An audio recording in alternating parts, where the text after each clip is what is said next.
Tahu tak malam ni kita dah masuk malam Isra' Mi'raj, malam di mana Nabi sallallahu alaihi wasallam dipanggil oleh Allah Subhanahu wa taala untuk menerima wahyu solat daripada Masjidil Haram ke Masjidil Aqsa, daripada Masjidil Aqsa ke Sidratul Muntaha. Betapa besarnya pengorbanan Rasulullah sallallahu alaihi wasallam dengan hilangnya rasa malu, naik turun jumpa Allah Subhanahu wa taala, semata-mata nak mengurangkan waktu solat daripada 50 waktu sehinggalah tinggal 5 waktu sahaja. Tu pun ramai lagi yang sanggup tinggal sembahyang, yang tidak cakna dengan solat. Boleh dikatakan 70% Melayu Islam yang sanggup tinggal sembahyang. Jadi tolong jangan sia-siakan pengorbanan dan usaha Rasulullah sallallahu alaihi wasallam untuk mendapatkan 5 waktu sahaja solat sehari semalam. Jadi kalau kita rasa diri kita ni banyak tinggal sembahyang, tidak cakna dengan solat, mulai hari ni pergi sembahyang.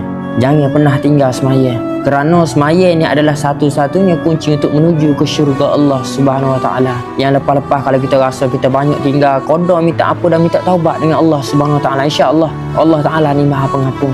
Jadi tolong jaga sembahyang deh. Jangan tinggal sembahyang.